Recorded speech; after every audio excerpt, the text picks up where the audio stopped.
Once upon a time, there was a man called John Pombe Magufuli. He lived in Tanganyika before the Germans changed the name of Tanganyika to Tanzania. John Pombe Magufuli was a very fierce leader. John Pombe Magufuli was so powerful, very, very anti-corrupt. You see, he was the kind of person that would even come to your doorstep. You who are watching me, he would come to your doorstep and he would feed you, he would give you money, he would support you. One of the greatest presidents who understood the real situations of its citizens. So I feel saddened when I was watching this video that PLO Lumumba was giving about John Pombe Magufuli. It touched my heart and I felt a need to create this video because Magufuli, when he died, I felt really, really bad. And also, conspiracies have that. He was assassinated, that he was killed. Conspiracies has that. I don't have any proof of that. But following his stance and how African leaders have always been killed, you've seen how they have always been killed. No doubt, it might be true he was killed, but we don't know who did that, if it's true that he was killed. So, before we delve into more, I want you to watch this video. It really touched my heart when PLO Lumumba was giving this speech. Listen to this. I'll get back in the end. The subject that has preoccupied us in the last few days is one that is as topical as it is relevant. The rise or fall of Africa on account of the African politician. And in order to do justice to that subject and to remain faithful to my chosen subject, which is a call for hygiene in African politics, there is a sense in which one must take a historical journey, if only to appreciate the factors that animated Africans to seek to regain their independence from the colonial masters. Historians will remind us that we were first enslaved, that Africans were taken, and this we seldom say. The first civilization to take Africans out of this continent were the Arabs. And they took Africans from the eastern coast. And it's sad that in that part of the world, there are not many Africans who remained, because it was in the business of the Arab enslaver to castrate Africans. We never say that, but we must say it because it is historically significant. Then the Europeans came, the Portuguese came, the Spaniards came, the Germans came, the French came, the Belgians came. Africa became the hunting ground for the European colonizers, and we were the spot. We built, our ancestors built the United States of America. Our ancestors built Europe. And when slavery had lost its shine and sheen, the Europeans abolished it. But they replaced it with yet another pernicious enterprise, the colonization of Africa. The Europeans sat in Berlin, in Germany, in 1884, and they looked at the map of Africa and parceled it out. The British had their share. The Germans had their share, and Tanzania or Tanganyika was their share, as was Rwanda and Burundi. The Spaniards were Johnny-come-latelys in the arena, and they got little Equatorial Guinea and Southwest Africa.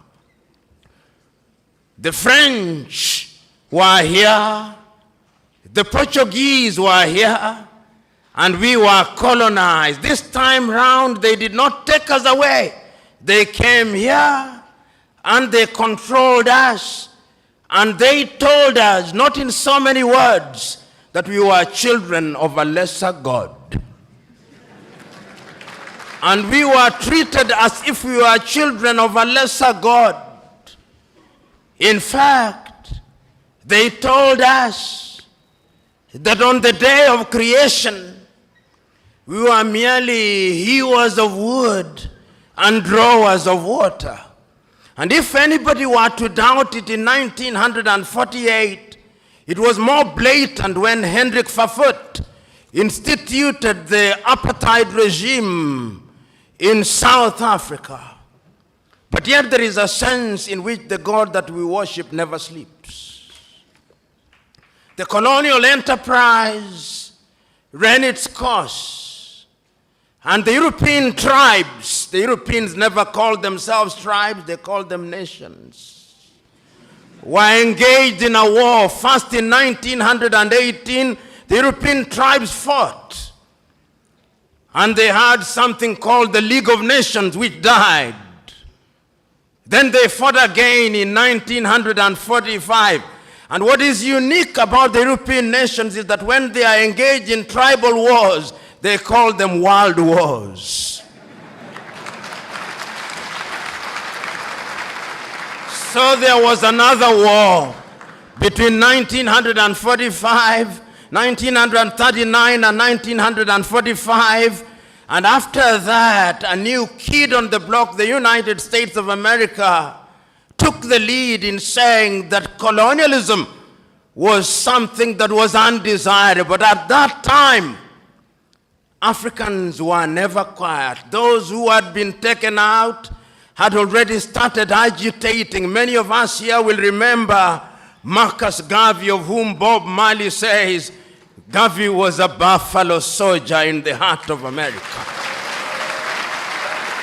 And many of us will remember W.E.B. Du Bois. Many of us will remember that they started agitating that Africans must regain their dignity and their independence. And indeed, in 1847, in Liberia, a small group of Africans were brought back in Monrovia, and Liberia became the first independent black nation in the continent of Africa. So soon thereafter, in Sierra Leone, they also created yet another colony. But Africa was colonized, except Ethiopia, which they tried to take in 1938 and exiled Professor Dr. Haile Selassie. And unfortunately, they were defeated, as you remember, in the Battle of Adwa. Africa can defeat European tribes. This history is necessary that we are able to appreciate the freedom that we gained. So that Garvey came, W.E.B. Du Bois came, but there was another crop after the 1940s who had the advantage of European education. And there were people in Europe also who are beginning to recognize that indeed equality was necessary. And this was not anything new. In 1776 in the United States of America, the American state sitting in Philadelphia in the United States of America declared unto themselves that all men are born equal, that they are endowed by their Creator with certain unalienable rights, that among those are life, liberty, and the pursuit of happiness. A few years later in France, after the revolution, they also recognized that we were to be equal, so that the colonized nations which had now taken Africans thought that they were safe. They had taken Leopold Sédar Senghor from Senegal to Paris, and they thought that they were creating a little Frenchman. Little did they know that they were creating somebody who would want to overthrow them. They took Félix Houphouët-Boigny from Côte d'Ivoire, and they thought that they were creating somebody who would be subservient to them. They took Ahmed Sékou Touré and Modibo Keïta, and they thought they were safe. Little did they know that they were creating the future leaders and agitators against French colonization. And it did not stop there. The Portuguese also took Agostinho Neto and Amilcar Cabral and Eduardo Mondlane to Lisbon. Little did they know that those individuals would be the catalyst that would be necessary in the process of decolonization. The British also had their fair share. They took others. They took Mwalimu Kambarage Nyerere, Hastings Kamuzu Banda, Kenneth David Kaunda, and many others to the United Kingdom, Jomo Kenyatta. Little did they know that those would be the individuals who sometimes later, and in Ghana, of course, they took the Osagyefo, Kwame Nkrumah, and in Nigeria, they took Dr. Nnamdi Azikiwe, Abubakar Tafawa Balewa, and Sir Ahmadu Bello, the Sultan of Sokoto. There is a sense, therefore, in which these individuals started recognizing that having been enslaved, having been colonized, we now had to liberate ourselves. And the agitation started. And Kwame Nkrumah and his Ghana acquired independence in 1957.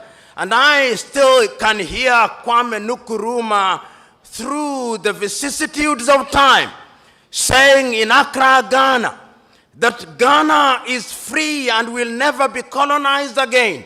But the freedom of Ghana means nothing if the rest of Africa is not free. I can hear Mwalimu Julius Kambarage Nyerere saying that he is prepared to delay the independence of Tanganyika so that Tanganyika, Kenya, Uganda would become independent at one time. Mwalimu could see the future with the exactitude of a Jewish prophet. Jomo Kenyatta and Obote could not. And therefore, we gained independence as separate states, and the story will be told shortly. So what do we see? The agitation, the demand by the people that we must be decolonized. And why is it that we were asking that we must be decolonized? Why is it that we were demanding that we must regain our independence? Because throughout the ages, it was always the divine plan that men must be masters of their destiny. And when we gained our independence, the leaders of the day were eloquent as they were clear that the reason why we were asking to be independent is because we wanted to take charge of our affairs. We wanted to be the governors. We wanted to have our young men and women acquire education. We wanted to control the production of our food through agriculture. We wanted to build our infrastructure. We wanted to improve the quality of the lives of our people by improving their health. We wanted to eliminate poverty. We were clear on what we wanted, and this message was as clear in West Africa as it was clear in East Africa, as it was clear in Central Africa, as it was clear in Northern Africa, so that if you listen to Kwame Nkrumah, it's as if you'd listen to Agostinho Neto, and if you listen to Neto, it's as if you'd listen to Samora Moses Machel, and if you listen to Ahmed Ben Bella in the Maghreb, it's as if you'd listen to Patrice Emery Lumumba. There is a sense in which there was unanimity that this was the only way, and we attained independence. And I remember so very vividly in 1957 in Casablanca, Morocco, was it in 1960, when the then 8 independent African countries met on the Osagie for Kwame Nkrumah, was clear that we must ensure that everybody else regains their independence, and that we must remember that the colonial master is not asleep, and that if we don't unite, he'll come under other guises through the neo-colonial project. But they listened to Kwame Nkrumah not. And even before they assembled in 1963 in the month of May in Addis Ababa, Ethiopia, no sooner had countries started attaining independence than the neo-colonial project started taking root. And in 1960, the first coup d'etat and assassination took place in Togo when Sylvanus Olympio was eliminated. 1 year later, Patrice Emery Lumumba was eliminated. So that in 1963, in the month of May, when 32 heads of states and government assembled in Addis Ababa, Ethiopia, there were several speeches, but 3 speeches stand out. Kwame Nkrumah's speech, Mwalimu Kambarage Nyerere's speech, and Emperor Haile Selassie's speech. Haile Selassie was the host, and his own inimitable style, he reminded the congregation who are present in Africa Hall in Addis Ababa, Ethiopia, that was a momentous occasion, and that the long-term health of Africa not only required but demanded that Africa must pull in the same direction, Haile Selassie said. And Mwalimu took the baton from Haile Selassie and repeated the same words, celebrating the fact that we were independent and we had the opportunity of determining our affairs. But the greatest of the speeches was that of the Osagyefo Kwame Nkrumah. Kwame Nkrumah had a sense of urgency which everybody else did not have. He said, not in so many words, but in effect, that if we want to immunize ourselves from the diabolical machinations of the erstwhile colonial master, now turned neo-colonizer, we have to move here as one Africa, with the United States of Africa, with one army, with one currency, with one central bank, and with one nation. But they listened to him not. They had started getting used to the trappings of power. So what they came out with on that day in the month of May 1963 was a weak organization of African unity, the OAU, which many commentators were quick to describe in many ways and many times as the toothless bulldog. It was never a dog. It did not have teeth, but the effect of it is that it did not do very much. Some say it was a talking shop. Mzee Warioba, who was then active in political life and in other sectors, will attest to that.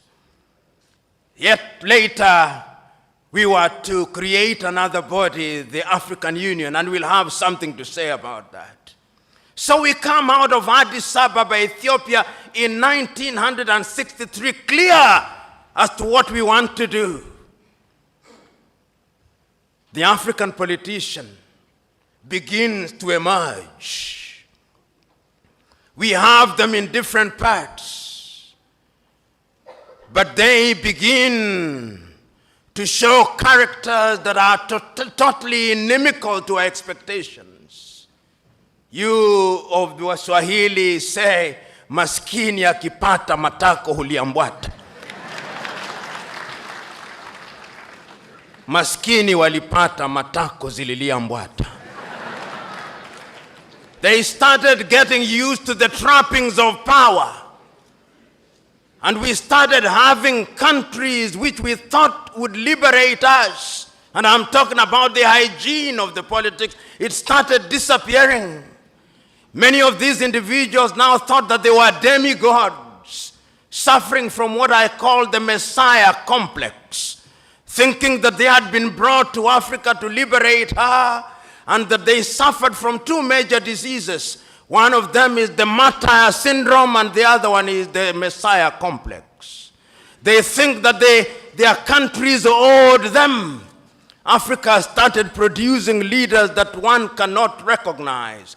How many of you will forget Jean Bedel Bokassa of Central African Republic, that man who murdered little children in the streets because they did not buy uniform from his wife. That's Ja Bedel Bokas. How many of you will forget Mobutu Sese Seko Kukumbendu wa Nzambanga, who changed his country's name and presided over a kleptocratic regime? The Democratic Republic of Congo is the richest resource country on earth.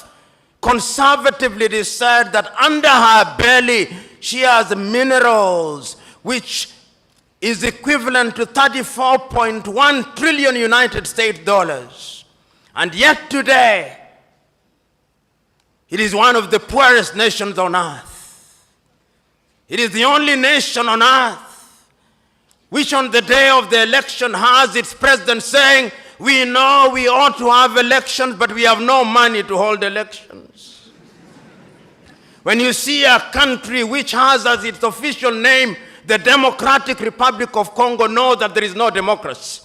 In fact, I dare say that any country, two countries that I know insisting on having as a part of their official name the Democratic Republic of something are never democratic. The other one is Korea, the People's Democratic Republic of Korea. It's as if when you can't graduate to be a doctor, you go to the church and you ask to be baptized as Dr. Mwadime. But that is not the point. The point is that who can forget Mobutu Sese Seko? Who can forget Idi Amin of Uganda? Who can forget Mengistu Haile Mariam of Ethiopia? And one can go on and on, because hygiene had started disappearing from African politics. Our agriculture was beginning to suffer. European musicians who had a little sense of guilt came to perform in Africa, Bob Geldof, to free the Ethiopians out of hunger. There was no hygiene in our politics. We could not run our education systems. Our young men and women were going to India because the budgets meant for education were consumed by individuals whom we had entrusted with the task of presiding over it. Our health sectors were beginning to collapse. And as I've said before, the political leadership did not have any faith in those institutions. Typically, the typical African politician, perhaps not in Tanzania today, if they were sick, they had a cold, they would not go to Muhimbili, they would go to London. If they were Kenyan, they would not go to Kenyatta Hospital, they would run to the United Kingdom. Tragedy. No hygiene in our politics, because Africans had started engaging in theft. In fact, I used to say that African politicians were thieves. Then I went to Uganda and I was told that they are not thieves, they are looters. And when I went to Liberia last week, I was told they are not looters. I was told they are looters on an industrial scale. That is the logical metamorphosis of the African politician, whose appetite for public wealth is completely insatiable. Hygiene was disappearing from African politics. And we could see the effect of the disappearance of hygiene in African politics. But there was always the erstwhile colonial master to assist. Coup d'etats started visiting Africa. Modibo Keita in Mali was consumed. Nnamdi Azikiwe in Nigeria was consumed. Diosagie for Kwame Nkrumah was consumed. Apollo Milton Obote was consumed. Amilcar Cabral in Guinea-Bissau was consumed. Patrice Emery Lumumba was consumed. Coups were so frequent in Africa that Afro-pessimists were now hard to say that coups were as frequent as breakfast. But even breakfast was not frequent on African tables. We could not feed ourselves because there was no hygiene in African politics. Your typical African politicians took the view that they had a divine mission to preside over their countries. They arrogated to themselves the monopoly of wisdom. If you listen to some of them, and I listen to the radio announcements announcing the activities of one leader of an African country, Habyarimana Juvenal, it would take 3 minutes to say the things that he had done.